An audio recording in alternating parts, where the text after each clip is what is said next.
everybody. Welcome to the Plenty Room Podcast. I'm Nate. He's Andrew. And we got a guest today, Micah Sachs. Hey, how are you? Micah, thanks for coming.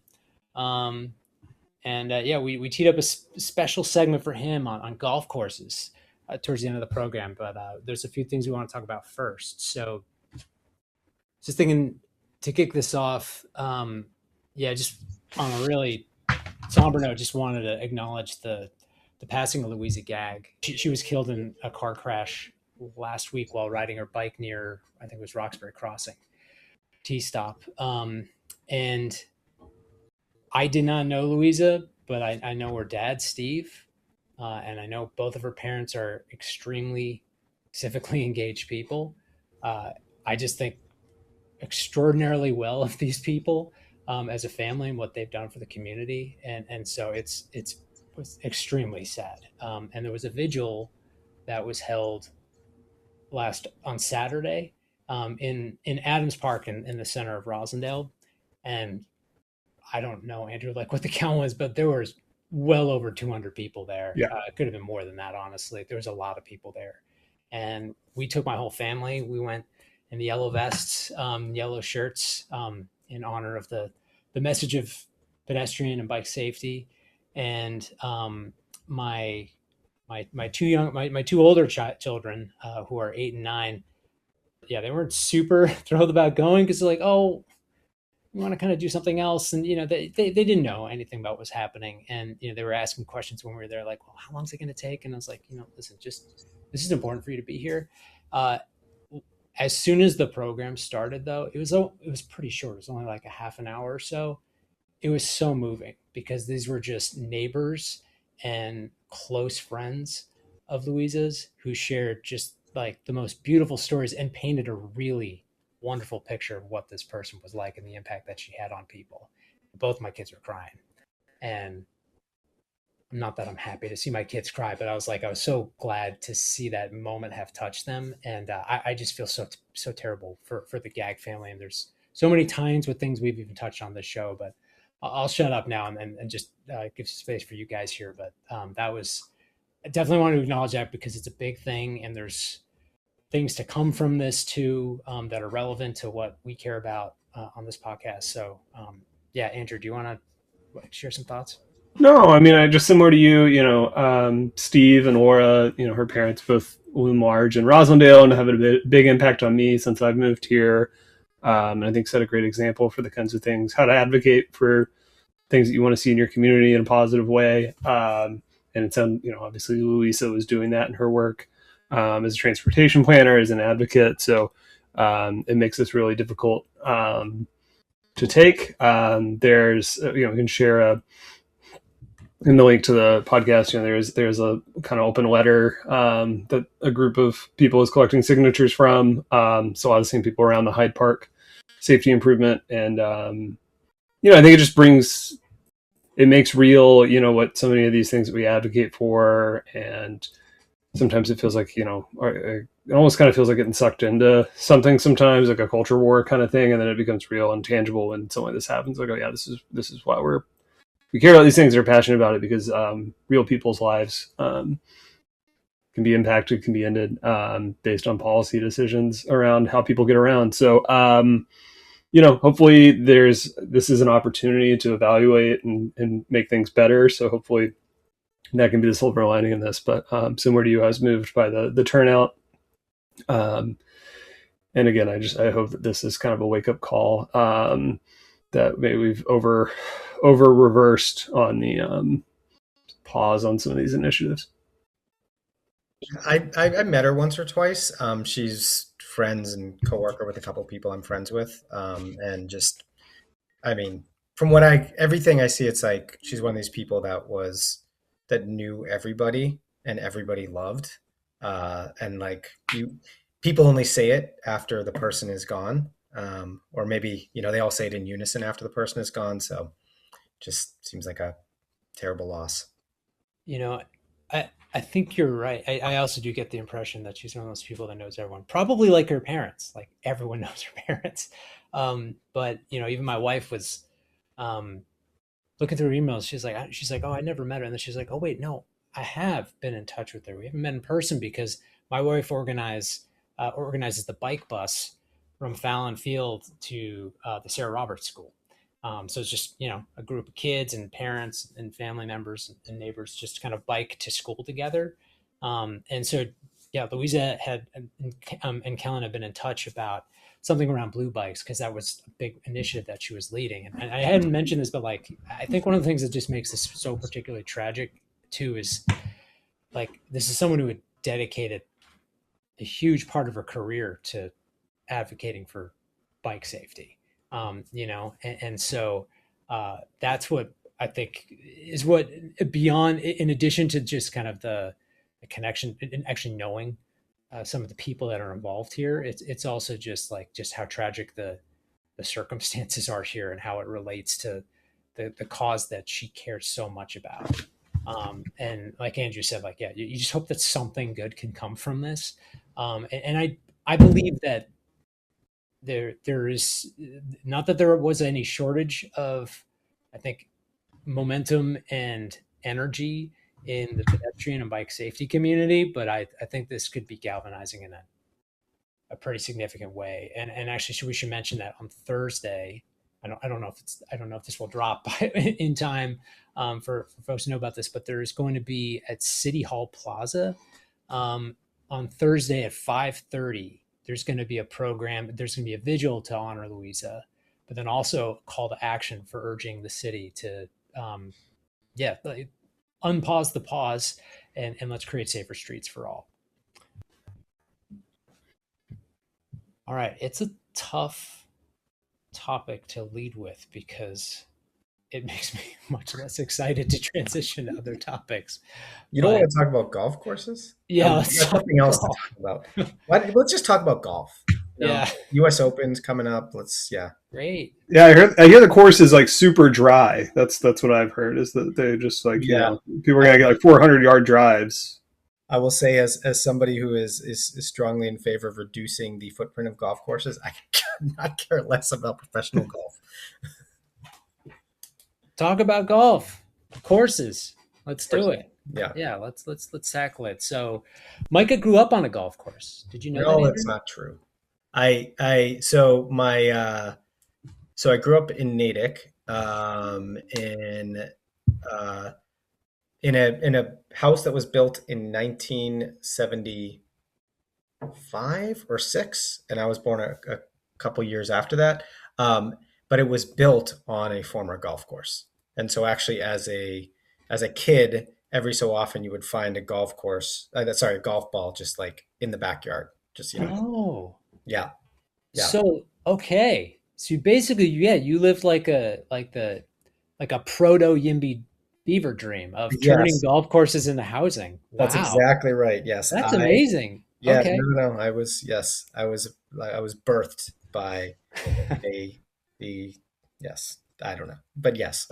So all right, so there. Yes, you've done a little bit of digging into how golf courses are tax cheats. Yes. Is that what you're saying? And actually, before we go into this, I do want to take credit, Nate, for Yimby pilling you. Because when I told you this story about golf courses back in, what year was that? 2019? Maybe, yeah, 19 or maybe. Yeah, like I kind of went on this rant about golf courses, which is the rant I'm about to go on.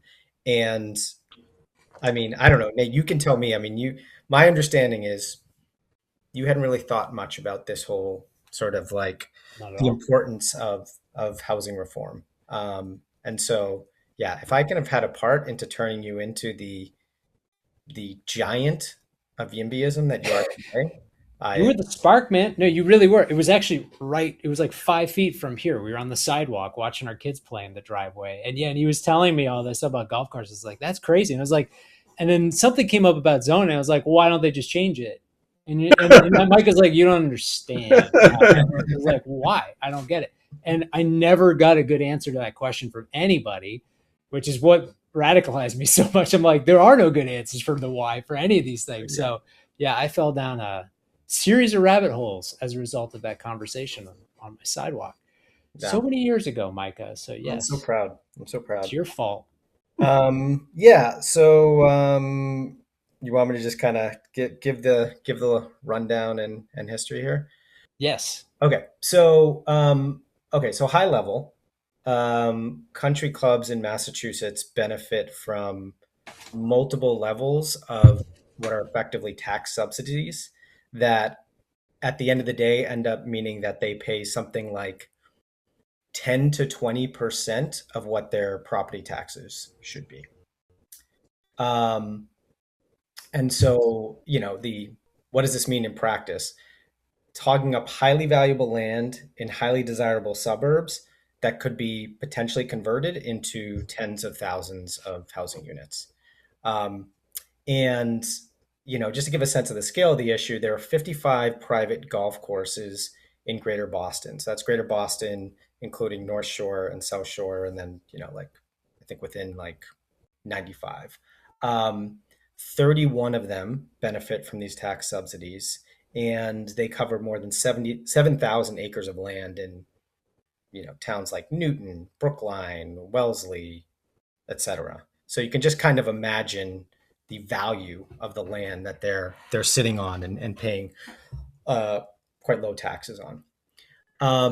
So there's sort of like two sources of this. So one is, I mean, it's a long-standing thing in Massachusetts law and in law in pretty much every state that country clubs can be nonprofit. That despite the fact that they are highly exclusive, charge tens of thousands, if not more than $100,000 a year in membership fees, that self-select their members based on their fit with other elites that are members, that they can be nonprofits. And there's just certain rules around that they can maintain their nonprofit status if most of their revenue comes from members. So that's kind of like piece one. This Uh, is Cope. You just didn't get an invite. yes, exactly. If only they had let me in. If only the country club. We'd be This is having a the different conversation right now. Yeah. If they had not this just is the kid that doesn't get the bid to the fraternity and then like Yeah. turns them in for throwing a party or something. yeah, exactly right. Um, so I mean, but of these 55 golf courses in the Greater Boston area, 31 of them are nonprofit, and that includes the country club. Right, that includes a lot of the prestigious clubs that you would think of. Um, so that's sort of part one of it. But the second piece is the kind of uniquely Massachusetts piece, which is a part of Massachusetts law that dates to the early 70s, called section or chapter 61B. Um, so chapter 61B covers the taxation of recreational land. And so it starts out by defining recreational land and what uses recreation. And so it has like hiking and camping and boating. And then golf is in there along with things like hang gliding and horseback riding and equine boarding.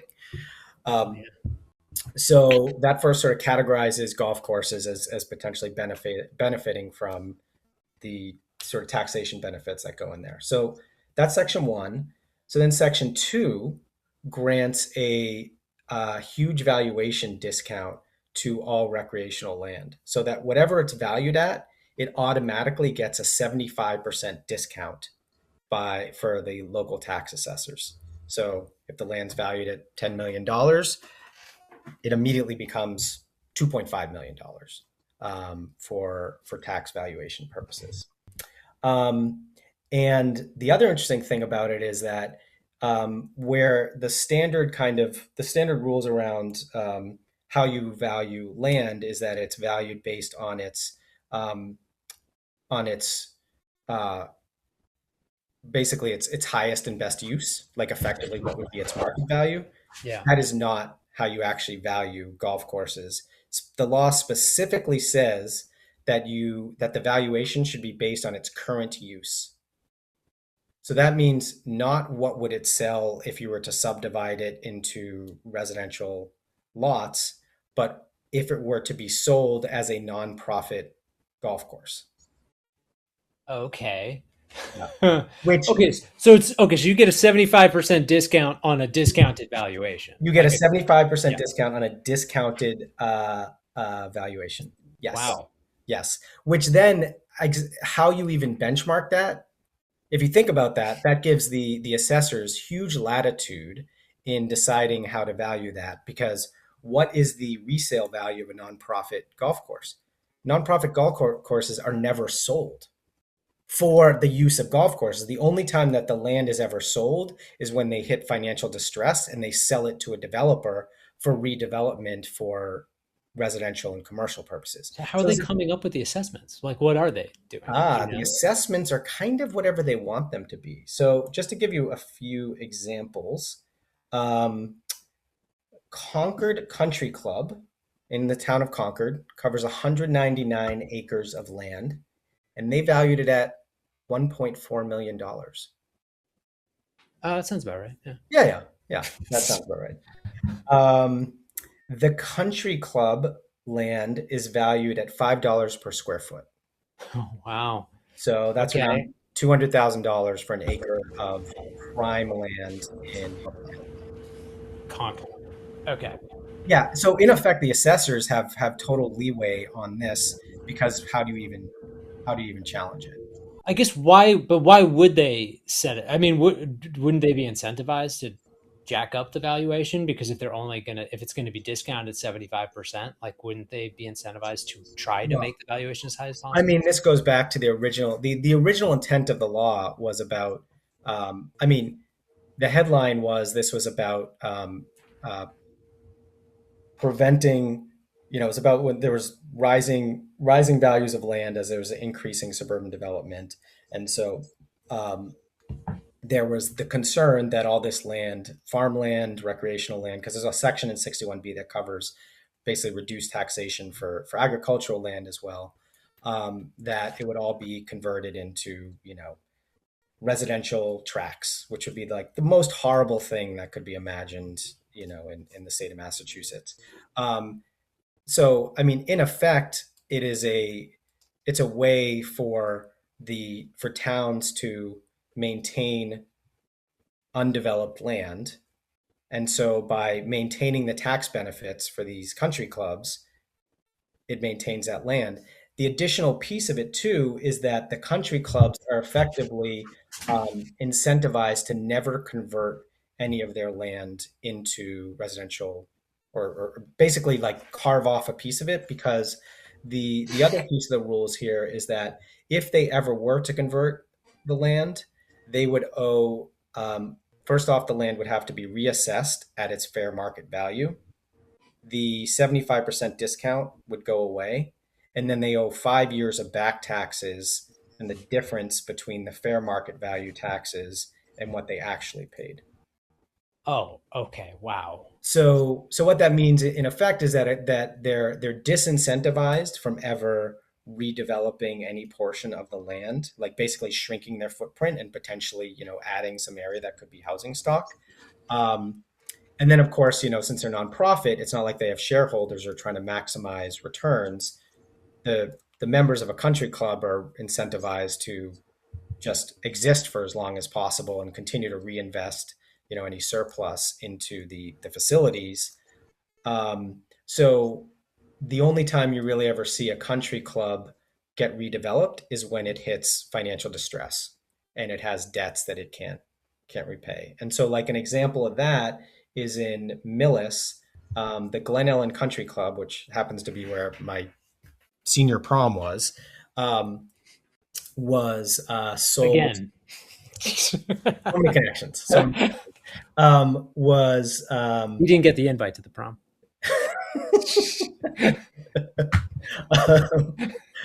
it was sold to Toll Brothers in 2017. It's been since been redeveloped into like hundreds of units of housing and some other stuff. But the in the couple of years before it was redeveloped, so it now like its tax revenue for the town is several $1 million. the taxes it was paying in its last few years of existence were around $3,000 a year. Wow. Okay. So, um, and so in that particular development, but then they had to pay that. You're saying that they had to do those Well, back taxes for 5 years of the difference yeah, between the but fair market the developer paid that, right? The developer Sure. bought it, and then the because they developer. got because the actual club was so cheap because it was basically under. So like, is that why? Like, Well, no, I mean the developer. I mean, this is a case, right, where like if a country club is in financial distress, there's no way that they could pay those back taxes. So they're looking to sell to a developer. Um, the law actually allows a right of first refusal to the municipality, and this was okay. actually a case. It actually went to town meeting for Millis to match the developer's offer, but it was like $14 million or something like that, and um, so they didn't raise the money to do that. So, but again, the only reason that a country club would ever sell, a nonprofit country club would ever sell, is because they're in distress and they have to, like, they're no longer a viable concern. So one question I have is like, would this is a dumb tax question? Would that tax revenue just go to the municipality, or does that go to the state too? Or is It's there a property split? tax. This is pure municipal revenue. Pure municipal. Yeah, So yeah. in that case, I guess one question could be like, well, who cares? Because someone could just say, yeah, if Weston is gonna, forego all this revenue, um, they can afford it. They're able to pay for their street lamps with regular property taxes, and the communities where these country clubs are typically in fairly well-to-do communities, is my guess, right? I mean, like we're talking, Weston, Wellesley, Yeah. I mean, you it know, skews towards that. I think, well, I'd say a couple things. One is um, very few people are aware that their property taxes are subsidizing country clubs, which, if you think about the intention of a law that's supposed to be about recreational land, parks, camping, etc., this is land that the public does not have access to. Right. Go try walking onto country like to a golf course and see yeah. how far you get before somebody stops you and kicks you off.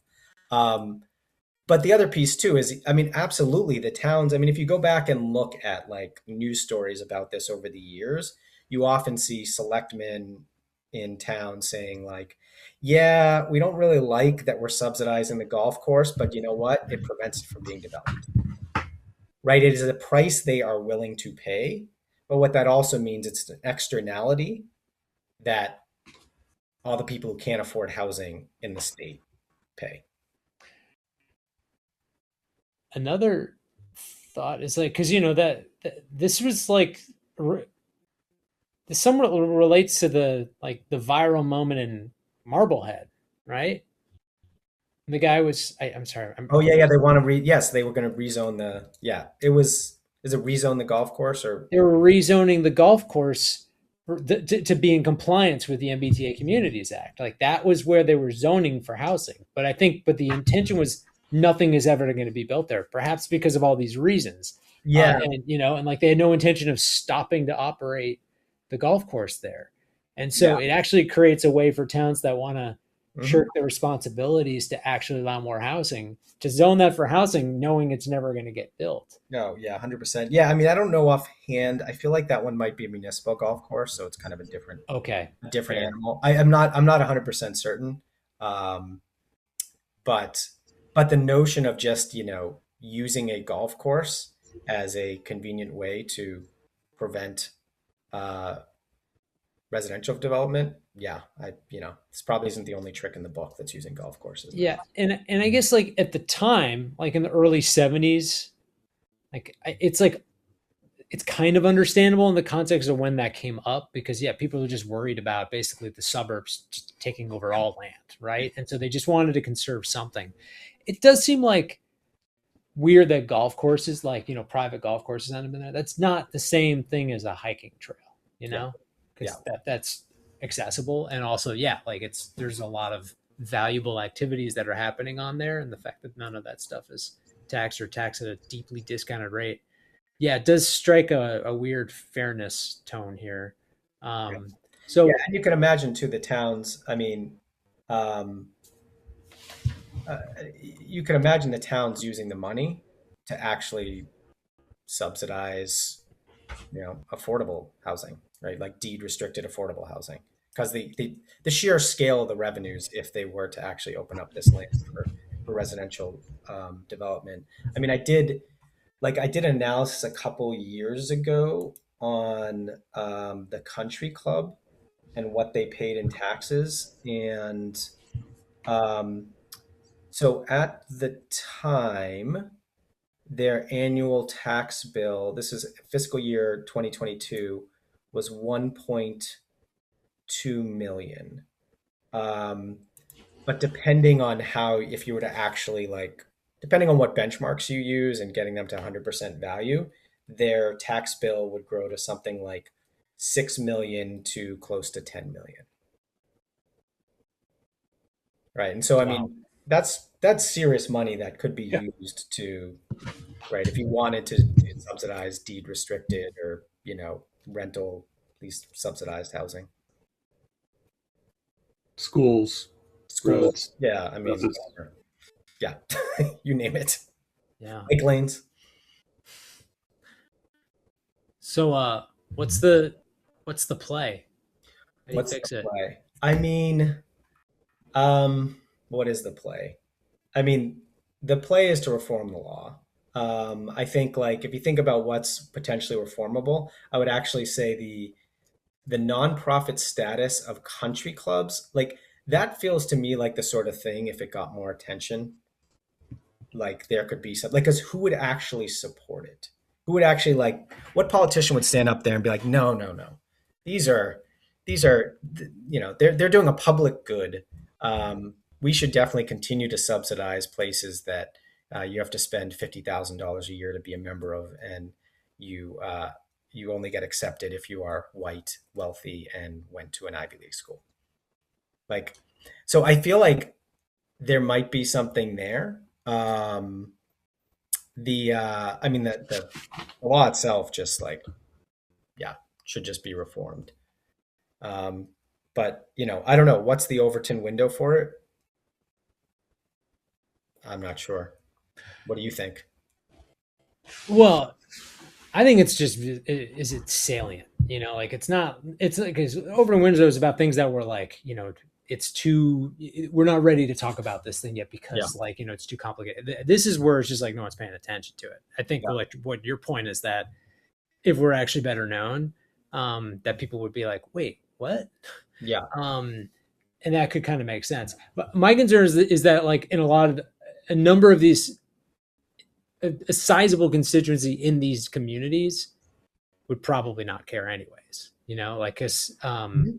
because they don't want housing built on some of those properties, and also they're like, yeah, property taxes are property taxes. Like I think there's a Well, breaking point, and I think some neighbors would really care. But yeah, I guess I that's what I'm wondering about is like how much well, pressure would build up in these communities I themselves. mean, I don't know. I feel like uh, the resistance to MBTA communities in these communities, I would assume that would be higher than the resistance to taxing country clubs at a fair rate, right? Because the MBTA communities, like anything that's zoning, it specifically is positioned around, hey, we're trying to build more housing.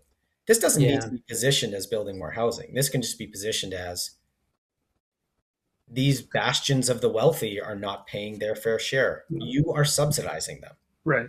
as a resident. yeah, I see that. Yeah, I guess I think it is easier. And by the way, it's like MBTA communities was actually overall like was not that, except for a handful of towns that you hear about all the time. It wasn't all that. It was controversial in the sense that like people talked a lot about it, and there was some Mhm. resistance to it. But by and large, towns did what they were asked to do. And so if they did that, then yeah, they may actually make the shift Yeah. here. I mean, I guess I think, I mean, there might be, we may be in a moment where there's potential here, right? Because certainly there is plenty of talk about billionaires' taxes and all. I mean, it's like kind of the latest thing is around among sort of a particular set of Democrats and progressives of materially increasing the taxes on the wealthy. And this isn't even a case of increasing the taxes on the wealthy. This is like, seriously, pay your fair share. Yeah, that's a good point. Okay, did you, if they were reclassified as not nonprofits, if they were like a for-profit country club, does that change their tax status Oh with? yeah, there'd no longer be no. So for-profit country clubs, which absolutely exist, are taxed in the same way any other commercial property is. So their Oh, taxes are gonna, yeah, dramatically different. And I okay. mean, some and country clubs will make the decision to be for-profit if they want to like build a hotel or have other Right. kinds of like features there that are not. Because I think the rules are something like you can't have more than 50% of your revenues coming from things other than members. So if you wanted to generate lots of income from hotel and whatever else, you would definitely be a for-profit. And are there some in Massachusetts? Like, Profit? Oh yeah, yeah, for there there are. are. Yeah, I mean, Greater Boston, there's 14, and then there's there's plenty more. I mean, yeah, there are. They're the Okay, minority. But yeah, there are. but the for-profits are, so they're taxed at just like the fair market value of the land that they. I mean, they're taxed at 100% valuation. I mean, in theory, they should be taxed at the fair market value of the land. Uh, but I don't, I suspect there's some discretion. I suspect it's not quite like, hey, if we were to figure out, if we were to build like 10, 20-story towers here, what would this be worth, right? Like, I think Right. Yeah. it's never like totally black and white in that way. Okay. But Yeah, they're not getting the discount. they're not getting the discount. Okay. Yeah. How much did you ever like just do like see if like okay if all these nonprofit ones were reclassified? Maybe you already shared that. Like, what would that generate? Yeah, I haven't gotten a chance to really like run the note because like you kind of have to pull even with the help of our friends of AI, like pulling all that information from assessors, right? It's literally Yeah. you got to scrape this from each and every assessor's website, and then run the numbers on their with their different tax rates, different residential versus commercial tax rates, and everything else. So, And then yeah, I figure mean, out the fair I market guess value. ballpark the way I think of it is like if you got 7,000 acres. Um, of land in highly desirable suburbs, like even if half of that is could potentially be converted, um, it's a fair bit. All right. So, what's the name of your campaign? That's what I was looking to hand off to you guys You because we have so much time. didn't make your buttons yet? Yeah, Gotta yeah. make the No, button. no. Look, this is just like been like a kind of a hobby horse back in my mind kind of thing for years, and the ideal would be like, well, who knows? Find an academic who wants to do the work of actually like doing all the math and like actually like publishing a paper to kind of that could sort of highlight what is the value of everything here. The I actually think no. I think you want to find like a state senator or state rep that like wants to make this a thing because yeah, I think someone could make a campaign around this, like to yeah, kind of build up their name. yeah, Like because yeah, it actually doesn't seem like you're right. Like I think the politics of it are actually much less fraught yeah, um, than MBTA Communities Act was, and also it's like aligned with I guess kind of the zeitgeist of yeah, like let's yeah, let's let's yeah, tax the rich. yeah, yeah. Um, No, I mean I have brought it up to a friend who's a state rep, and they were like, just send me more info. Sounds interesting. But it's I don't know. Yeah, I guess I to me it's always a little bit of a mystery what they decide to focus on. So, yeah. but I hear you. All right. Um, should we transition to 920? All Sure. right. Yeah. Quick update on 920 Center Street. So this is the uh, Port St. Clair's Monastery in Jamaica Plain on the border of the Arboretum that's been proposed for a redevelopment to 158 units of housing. It's like evenly split between condos and apartments.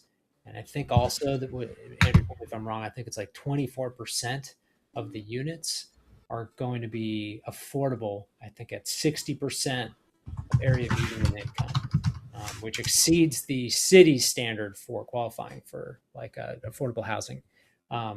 The percentage of affordable housing units in a project.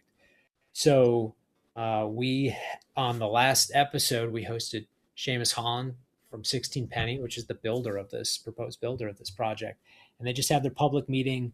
It was the last Wednesday, literally a week ago. I'm not going to even say the date because I'm not going to get it right. And it was good. It was Actually, awesome. Yeah, Micah, you were there. It was awesome. I have to say, I mean, it was.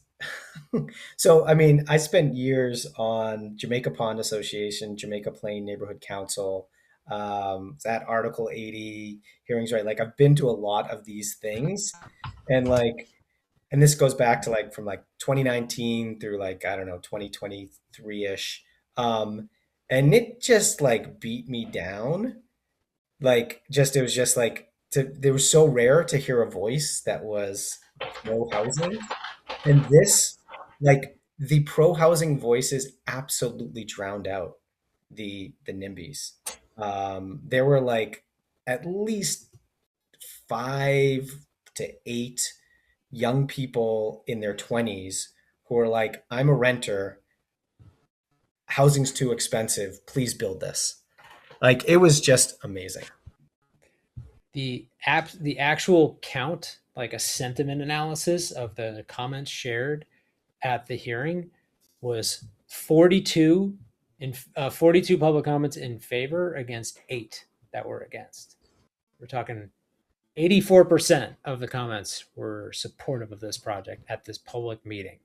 Yeah. About a development of 158 units of housing on the edge of the Arboretum, which is remarkable. That's not how these meetings typically go. And it's how long had everybody lived in the neighborhood by year? Did you wait it for that? Because that's important. Well, no, but actually, at least one person said that the public meeting shouldn't have all these other people who don't live right by it. I mean, they were trying to draw the line. They were trying to figure out where to draw the lines because somebody said they were from South Boston. They're like, well, they should be excluded. And then people who live in Roslindale should also be excluded. And I think I said I live in JP, and I'm like, I don't know, 5 blocks away, and kind of was implied that I should be excluded. So really, the meeting should be about the neighbors and the ones who've lived here a long time, was kind of the implication. My favorite comment of all was someone from Worcester who works in Boston and commutes here. And they're like, hey, I spend a lot of time on Zillow looking for places to rent in Boston, and I can't find anything. I really want to live here, and I'm not able to. Yeah. And so this is the situation that I'm stuck in because of this. Right. And so I actually thought that was so impactful.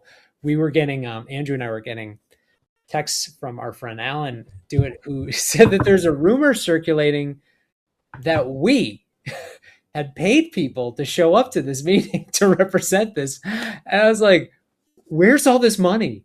Please give me the money. I won't gladly accept it, but come on, where is the money? I'm still waiting on the payment, Nate. So yeah, what's going on? That was something. I think they actually believed it. Some of the people actually believed it.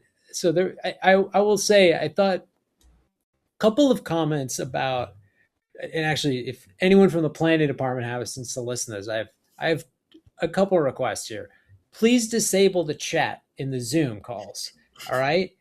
It creates the same toxic dynamic that you see on Twitter. It's mostly anonymous posting. Yeah. And so people are trolling one another. It doesn't bring out the best of people. It's also extremely distracting to be trying to listen to someone and then have this frenetic text conversation going on and overlapping threads that get bumped up. And you can't divide your attention that way.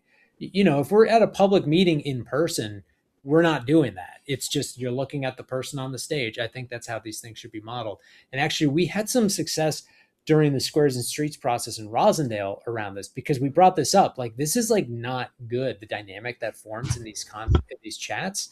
So like I think what they did is they implemented like a Q&A format, so you could only submit a question that was actually vetted by a planning department person, I think before it even showed up on the list. And so sometimes people would game it a little bit to like sneak in a comment or something like that. But for the most part, we all behaved ourselves. And I thought that just made for a much healthier conversation. So I hope they will do that for things like this, because that wasn't great. And I think it's really off-putting to like normies who don't show up to these things a lot. They're like, wow, there's a lot of negativity. And it's like, you do not want to step in that, because you're just like worried about getting blowback if you say anything. So only a certain type will actually participate in those text chats. It's super selective, and there's not many people that are getting in the comments there. So that's my plea to the planning department is, disable that chat function. It's not good. Another thing is the public comment deadline is July 31st. So I'll put in the show notes a link to the Magnolia site. So they're calling the building the Magnolia. We talked about that with Seamus, because they're trying to respect the magnolias that they're protecting in the arboretum that are just behind the building.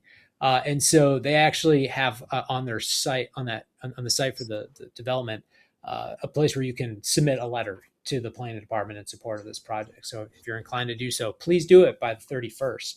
And I'll also just mention they did get, so 16 Penny, the developer, they have a meeting scheduled on the 21st with BCDC, which I need to look up the name of it, the Boston Civic Design Commission, on July 21st. So that's a good sign. That requires the city thinking that this thing seems worthy of continuing to progress. Obviously, no decisions are going to be made till after the public comment period's done, but things are looking much better than they were, 2 months ago, that's for sure. So yeah, that's really exciting. Right. Let's round it out talking about neighborhood zoning. So one of our listeners has asked us to talk about triple deckers since the first time we talked. And every time we're like, yeah, we'll talk about triple deckers next time. But next time I mean it. This time I really do mean it, because there is, I think this month and into early next month, the planning department's holding public meetings in Hyde Park, West Roxbury, and Roslindale, unveiling their new neighborhood housing zoning initiative, which basically is like trying to rezone residential zoning areas in these neighborhoods to allow for, hopefully, some small multifamily development, and also to allow people to put a dormer on their building without having to get a variance, to legalize the buildings that are already there. That's the main thrust.